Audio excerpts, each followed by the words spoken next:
Olá pessoal e bem-vindos mais uma vez ao canal. No vídeo de hoje nós vamos resolver algumas questões sobre a história moderna. História moderna, né, lembrando aquela parte da história que vai tradicionalmente falando, né, levando em consideração a historiografia tradicional, a linha do tempo tradicional, aquela do século XIX. A Idade Moderna vai do fim do Império Bizantino, com a tomada de Constantinopla no século XV, né, 1453, até a Revolução Francesa em 1789, portanto, final do século XVIII. Esse, tradicionalmente, é o período que nós chamamos de Idade Moderna, né? Vamos à primeira questão. Outra coisa que eu gostaria de informar é que todas essas questões que eu selecionei são questões de concursos para professores, né? Todas elas. Algumas mais fáceis, outras mais difíceis, mas todas foram cobradas em concursos públicos para professores de história. A primeira questão diz o seguinte: sobre o Renascimento, escreveu Peter Brook, foi Burckhardt quem, com a sua civilização da Renascença na Itália, definiu o período em termos de dois conceitos, individualismo e modernidade. A respeito do Renascimento, é correto afirmar que, bem, nós sabemos que o Renascimento, assim, vocês deem pausa, resolvam a questão antes de ouvir os comentários, que serão breves, né? O Renascimento foi aquele momento da história, e lembrando, Renascimento existe Renascimento urbano, Renascimento comercial, Renascimento artístico, existem vários renascimentos, né, vamos dizer assim. Esses vários renascimentos, eles começaram no final da Idade Média, portanto, na Baixa Idade Média, ou se quiser, como um certo historiador chamou, no outono, né, da Idade Média, e início da Idade Moderna, né? São vários renascimentos. Renascimento urbano, um amplo desenvolvimento de cidades em várias partes da Europa, principalmente na Europa Ocidental. O renascimento comercial, a volta do uso em força do dinheiro, mais circulações comerciais, mais trocas utilizando dinheiro. O renascimento artístico, né, essa eh, revalorização da cultura greco-romana, essa busca por valores greco-romanos, né, eh, artísticos principalmente. Então, nós temos vários tipos de renascimento, né? Vamos ver as alternativas e tentar entender qual se adequa mais à alternativa que nós devemos marcar. Letra A. O Renascimento demonstra a importância e o avanço das artes e ciências em relação à Idade Média, período notadamente com parco desenvolvimento das artes, das ciências e da arquitetura. Olha, por que que essa alternativa parece correta, mas está errada? Porque nós, aquela visão antiga que nós tínhamos enquanto historiadores de Idade Média a lá Petrarca, né, que no final da Idade Média chegou a chamar o período das trevas, né, tempus tenebrae, ele não está mais em voga. Então, se por um lado, realmente, durante a Idade Média existiu certa perseguição da igreja a determinados grupos, certos obstáculos impostos por ela ao desenvolvimento das ciências em sua plenitude, etc. Por outro lado, a ciência não deixou de desenvolver-se, as artes não deixaram de se desenvolver, a arquitetura não deixou de se desenvolver. Houve empecilhos, mas houve também desenvolvimentos, não houve um parco desenvolvimento, houve muito desenvolvimento das artes durante o período medieval. Os estilos artísticos da Idade Média eh, foram muito importantes para aquela época. A arquitetura se desenvolveu muito. A gente lembra do estilo românico, do estilo gótico. As ciências se desenvolveram muito. A física, por exemplo, a óptica, né? Várias invenções que surgiram na Idade Média, como a imprensa de Gutenberg, né? Final da Idade Média, moinhos movidos a vento, a água, enfim, houve muito desenvolvimento, não houve parco desenvolvimento, né? Então, essa alternativa A está incorreta. B. Artistas como Michelangelo e Sandro Botticelli participaram ativamente do movimento renascentista no intuito de elevar os temas profanos ao status de obras artísticas em oposição à arte inscrita em igrejas, conventos e mosteiros. Por que que essa alternativa está errada? Porque dá uma ideia de que o período do Renascimento, e aí essa alternativa está tratando, evidentemente, do Renascimento artístico, né? Foi um movimento de vamos dizer assim, de oposição à igreja. E não foi isso que aconteceu. Na verdade, havia, sim, né, como engajados ali no Renascimento, uma certa busca pelo individualismo, pelo racionalismo e tudo mais, mas muitos artistas do Renascimento estavam engendrados na igreja, de modo que a igreja, inclusive, os patrocinava. A igreja foi, de certo modo, e vários papas, né, foram isso, grandes mecenas. Os mecenas eram patrocinadores, geralmente burgueses, mas também membros da igreja, que patrocinavam a arte do Renascimento. Então, inclusive, esses artistas, como o próprio Michelangelo, que pintou o teto da Capela Sistina, que fica hoje no Vaticano, foi amplamente patrocinado pela igreja. Então, ele não tinha esse objetivo de elevar os temas profanos, de, leia-se, temas que não eram religiosos, temas que faziam referência à cultura greco-romana, ao mesmo status de, por exemplo, de obras da igreja.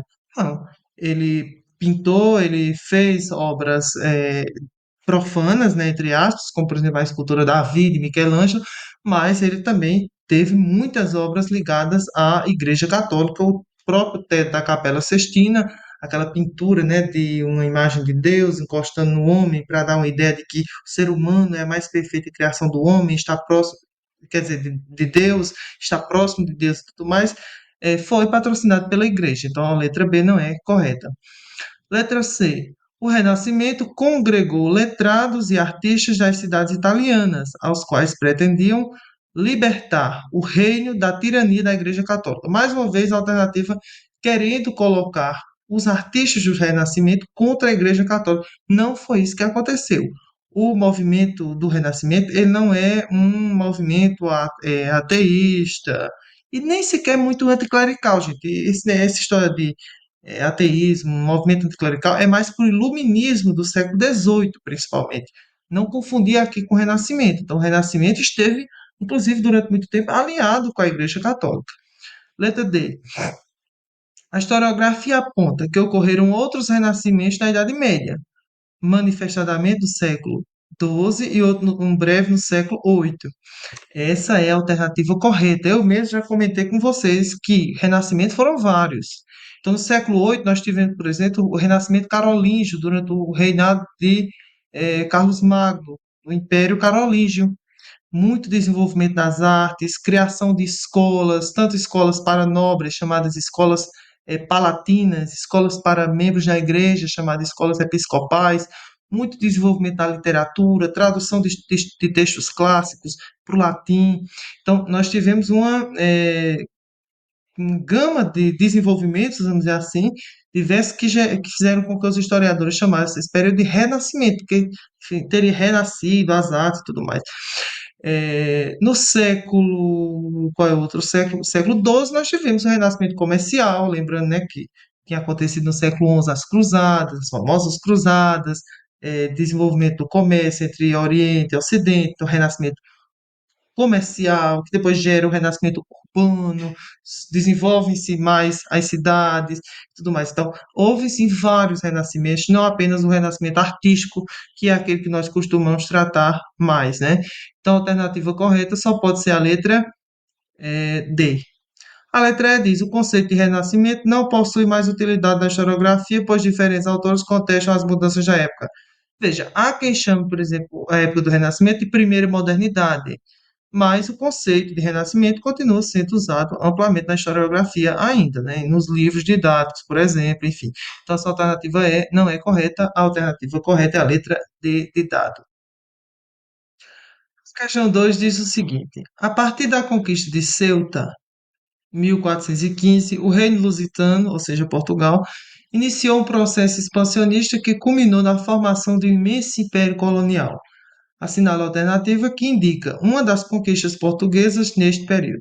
Bem, tratando das grandes navegações, Portugal foi o pioneiro nas grandes navegações na Europa, né? Havia um grande desenvolvimento de tecnologias náuticas, como aperfeiçoamento da bússola, né? Uma criação chinesa, mas aperfeiçoada pelos portugueses, aperfeiçoamento do astrolábio, que é um instrumento que facilita a localização em extremo mar, criação dos árabes, mas aperfeiçoado pelos portugueses, a localização geográfica, enfim, gente, coisas que nós já sabemos, a maioria dos que assistem meu vídeo são professores de história, então a gente sabe, né, as razões que levaram Portugal a ser pioneiro nas grandes navegações. A primeira alternativa diz o seguinte: então pede, indica uma das conquistas portuguesas. Letra A primeira viagem de circunnavegação da Terra por Fernão de Magalhães, errado. Lembrando, Fernão de Magalhães, que dá nome, né, ao Estreito de Magalhães, lá no, do Chile, realmente era português. Ele era português, só que isso não foi uma empreitada portuguesa no sentido de governo português. Fernão de Magalhães, ele fez uma viagem de circunnavegação da Terra, passou pelas Filipinas, enfim, depois chegou à Espanha de novo, mas ele foi patrocinado pelo governo da Espanha. Então foi a Espanha que realmente conseguiu, né, assim, do ponto de vista de governo, fazer essa circunnavegação e não Portugal. Portugal estava querendo chegar às Índias, né, eh, pelo périplo africano, contornando o continente africano, como a gente bem sabe. Letra B. O domínio do comércio do mar da China, arrebatado às cidades italianas de Gênova e Burgos. Nada a ver. Essas cidades, Burgos nem sequer tinham uma navegação marítima eficiente, mas Veneza sim, mas Portugal nunca conquistou o domínio comercial do mar da China. Essa alternativa não faz sentido nenhum. Letra C, a ultrapassagem do Cabo da Boa Esperança por Bartolomeu Dias. Essa alternativa é correta, né? Portugal queria chegar às Índias contornando o continente africano, né? Só que lá embaixo, onde hoje é a África do Sul, existia muita dificuldade, né, de ventos, rotas de ventos, é, pedras, submarinas, enfim. E muitos navios naufragavam, era uma região de difícil passagem. Não é à toa que os portugueses chamavam aquela região de Cabo das Tormentas. Mas, finalmente, no ano de 1488, Bartolomeu Dias, um português, conseguiu cruzar essa região, não chegou às ilhas, mas cruzou essa região e depois definiu, né, por onde passar, passou e tudo mais, e de modo que os portugueses rebatizaram essa região de Cabo das Tormentas para Cabo da Boa Esperança. Isso foi um grande feito na história marítima portuguesa, vai abrir caminho para que Vasco da Gama, né, anos mais tarde, consiga chegar à Índia, né, finalmente lá na cidade de Calcutá, na Índia. Então, a alternativa correta é a letra C de cachorro. Letra D, a descoberta da América por Cristóvão Colombo, né, pelo amor de Deus. Cristóvão Colombo não descobriu a América, né? A gente sabe, já existiam os indígenas aqui, blá, blá, blá, mas a descoberta da América, entre aspas, descoberta, foi uma empreitada espanhola e não portuguesa, né? Cristóvão Colombo ele veio vamos dizer assim, patrocinado pelo governo e pela burguesia espanhola. Ele era genovês, né? Mas enfim, foi patrocinado pelo governo da Espanha, não de Portugal. Letra E, a chegada ao Canadá de Giovanni Caboto. Giovanni Caboto era um italiano que chegou lá no Canadá no ano de 1497, mas ele foi patrocinado pelo governo inglês e não pelo governo de Portugal. Então a alternativa correta é a letra C. Uma questão extremamente conteudista. Digam aí nos comentários se vocês acertaram. Vamos à próxima. Questão 3 é da banca CESP e Sebrasp e diz o seguinte: acerca da religião cristã na sociedade europeia na Idade Moderna, julgue o item seguinte item. O Concílio de Trento estabeleceu que as imagens deveriam representar fielmente as divindades, como se os cristãos pudessem vê-las com seus olhos corpóreos. Certo ou errado? Veja, o Concílio de Trento foi uma reunião que durou vários anos, né, desenvolvida ali em meados do século XVI na Europa, num contexto de contra-reforma católica, ou seja, um momento em que a Igreja Católica estava se organizando para combater o crescimento de, vamos dizer assim, teorias protestantes no mundo europeu. Então, eles organizam o Conselho de Trento. Esse Conselho de Trento é, modifica algumas coisas na igreja, como, por exemplo, proíbe a venda de indulgências, que foi a principal crítica que Lutero fazia à igreja, mas, ao mesmo tempo que aceita algumas críticas, né, querendo ou não, a venda de indulgências, eles acabaram com ela, mas também reafirma muitos dos dogmas da igreja, inclusive coisas que foram criticadas por Lutero, por Calvino, pessoas que contribuíram muito com a reforma protestante. Do ponto de vista das imagens, né, a igreja que Lutero não gostava delas, né, a igreja católica reafirmou a ideia de que pode sim o católico ter imagens de santos. Mas os santos, eles não são divindades e não podem ser adorados. A ideia é que você tenha a imagem do santo apenas para lembrar, né, do santo que realmente está no céu, e que aquele não é santo nenhum aquela imagem, mas o santo mesmo está no céu. Seria meio que uma foto, né, que você tem da sua mãe, do seu pai, do seu irmão. Quer dizer, aquela foto não é o seu irmão, é apenas para você lembrar dele, vamos dizer assim. O Concílio de Trento foi muito importante nesse sentido, né? Então, a alternativa só pode estar errada, né? A questão só pode estar errada, primeiro, porque na Igreja Católica os santos não são vistos como divindades, a única divindade é, teoricamente, Deus, e também não se quer, com aquelas imagens, ver tal qual são, a partir daquelas imagens, os santos, né? Aquelas imagens servem apenas para representar os santos e não são santas, né? Então a alternativa correta só pode ser a letra, quer dizer, não tem letra, mas é errado, né? Isso aí, o item é errado. A quarta questão diz o seguinte: as lutas religiosas entre calvinistas e católicos, lembrando, calvinistas são os seguidores de João Calvino, né, da teoria de João Calvino, cuja principal característica é a teoria da predestinação, ou seja, a ideia de que as pessoas já nascem salvas, né, ou condenadas ao inferno, né? E católicos mais acirradas aconteceram entre os séculos XVI e XVII no território francês. O Eto de Nantes, Nantes se pronuncia assim, né? Mas Nantes são Nantes, né? Promulgado em 1598, perdurando por quase um século e revogado por Luís XIV em 1685, foi a alternativa real para promover a conciliação entre católicos e protestantes. Ele apresentou o seguinte teor. O que é que dizia o Étude de Nantes? Primeiro, veja, nós estamos tratando do século XVI, final do século XVI. O que foi que de tão importante no mundo religioso europeu aconteceu no século XVI? Foi justamente a Reforma Protestante. Em 1517, Martinho Lutero prega lá na porta da igreja de Wittenberg, na Alemanha, entre aspas, não existia Alemanha ainda, enfim, mas na região que hoje é a Alemanha, as suas 95 teses criticando a Igreja Católica, surge o movimento protestante.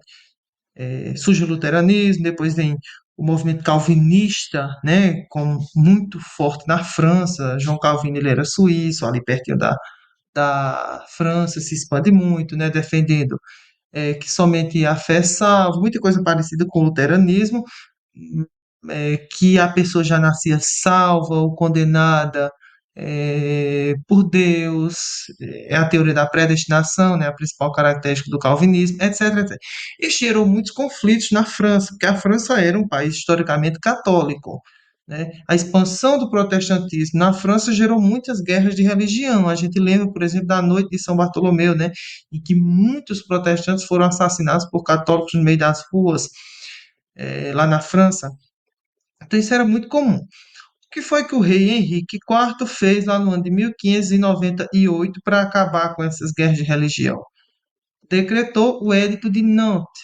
O Edito de Nantes deu liberdade religiosa na França. França que só aceitava subiu um rei, pronto, só pode católico. Subia outro, só pode protestante. Em geral, mais católico, né? A França era mais historicamente católica. O Edito de Nantes, ele deu liberdade religiosa na França, o que fez com que essas guerras de religião diminuíssem bastante, né? Vamos ver qual é a alternativa que a gente deve marcar. Letra A. Proibiu as celebrações de rito católico apostólico romano nos dias e horários em que os protestantes estão. Nada a ver. Não proibiu o rito católico, na verdade foi um edito que liberou os diversos cultos na França. Letra B. Cerceou a liberdade religiosa de rito calvinista em regiões francesas predominantemente católicas. Nada a ver.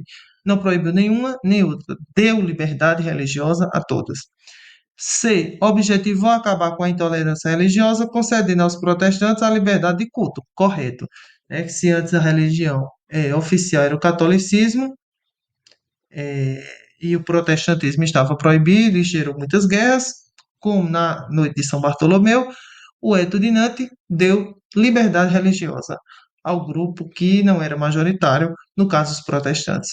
Letra D. Liberou o pensamento crítico, a tradição bíblica judaico-cristã. Isso tem nada a ver. Na verdade, já havia esse pensamento crítico, inclusive nos seios universitários já se faziam muitas críticas, né, ao pensamento judaico-cristão, etc, etc.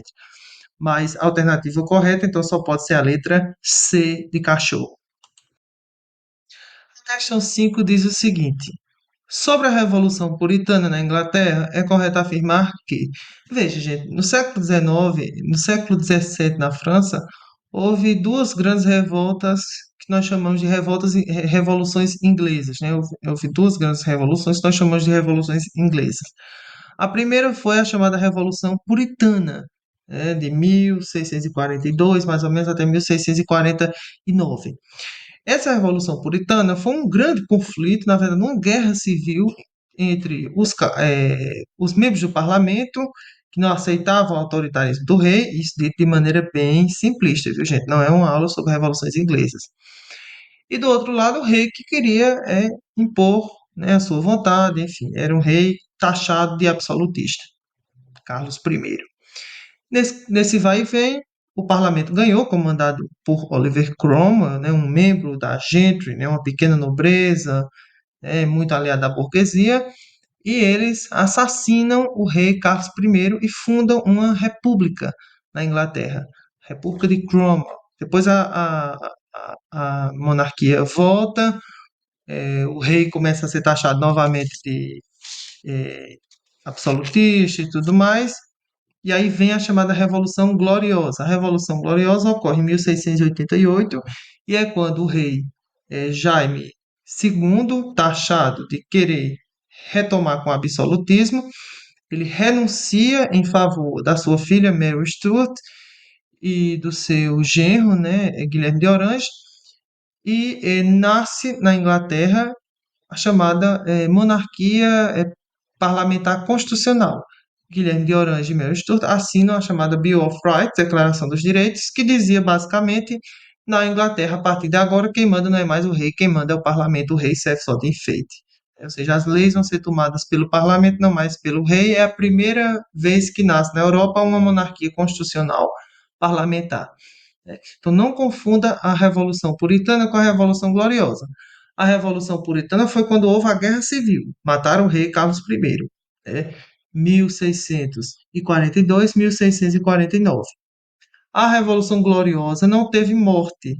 Inclusive, o nome Gloriosa vem disso, né? Foi uma revolução sem conflitos. Foi só quando o rei, taxado de querer retomar com o absolutismo, ele disse: Não, vou sair, vou renunciar em favor da minha filha. E ela, com seu marido, vão assinar uma lei garantindo que agora na Inglaterra quem vai mandar não é mais o rei, mas é o parlamento. Foi a chamada Declaração de Direitos, Bill of Rights. Então, a questão está tratando não da Revolução Gloriosa, mas da Revolução Puritana. Vamos ver qual é a alternativa que nós devemos marcar. A alternativa correta. Letra A. Caracterizou-se pela revolta dos camponeses contra os senhores, com a invasão de propriedades, queima de documentos de servidão e assassinatos. Alternativa errada. Essa revolta não foi uma revolta de camponeses. Foi uma guerra civil envolvendo membros do parlamento e suas forças e o rei e suas forças. A alternativa A é muito parecida com as revoltas que aconteciam no fim da Idade Média, né, chamada Jacquerie, muito comum na França, revoltas de camponeses contra a servidão. Letra B. Estabeleceu o fim do absolutismo monárquico na Inglaterra e o surgimento do primeiro Estado burguês sob forma de uma monarquia parlamentar. Perceba o erro. Muita gente marcou essa daí. Está errado. Alternativa que acabou com o absolutismo monárquico na Inglaterra e instaurou a primeira monarquia parlamentar constitucional, porque depois eles fazem, né, uma constituição, mas parlamentar, ou seja, quem manda é o parlamento, foi a Revolução Gloriosa e não a Revolução Puritana. Então, inclusive, nem foi muito constitucional, porque é só depois que eles fazem a Constituição, mas a primeira monarquia parlamentar veio com a monarquia, com a Revolução Gloriosa e não puritana, né? Então aí é um erro. Letra C. Extinguiu os privilégios feudais através da Constituição, garantindo-se a igualdade civil e nacionalização dos bens da Igreja. Nada a ver. Essa história de nacionalização dos bens da Igreja, isso vem bem depois, é, com Henrique VIII, a fundação da igreja, na verdade, ocorre antes, né? Antes, não é depois, é antes, né? Com Henrique VIII, a fundação da igreja anglicana e tudo mais. E essa revolução não teve por objetivo extinguir privilégios feudais. Letra D. Garantiu a supremacia da burguesia através do controle do parlamento e restringiu o direito ao voto em virtude de seu caráter censitário. Essa alternativa está errada, porque não teve vamos dizer assim, garantiu a supremacia da burguesia. Não garantiu por quê? Porque durou muito pouco tempo essa gestão de Oliver Cromwell, depois da Revolução Puritana, e o seu governo foi extremamente autoritário, foi uma república extremamente autoritária, inclusive fez com que a burguesia pressionasse para que a sua gestão chegasse ao fim. Depois ele morre, o filho não assume o poder, não sabe governar, eles voltam com a monarquia. Mas não garantiu essa supremacia da burguesia, não. Tanto é que a monarquia volta ao poder, né? E aí eles têm que fazer depois a Revolução Gloriosa, né? Letra E. Marcou pela primeira vez a execução de um monarca por ordem do parlamento, correto, né? Carlos I foi assassinado, colocando em xeque o princípio político da igualdade divina do rei, do poder do rei. Pela primeira vez, aquela teoria de direito divino dos reis, de possuir e Jean Baudin foi colocada em xeque, na medida em que agora o rei, que antes era visto como uma representação, um representante de Deus na Terra, estava sendo morto, né? Morto por representantes do parlamento. Então, a alternativa correta é a letra E de elefante. Se chegaram até aqui e gostaram do vídeo, pessoal, comentem, curtam, se inscrevam no canal e até a próxima. Digam também quantas questões vocês acertaram aí nos comentários.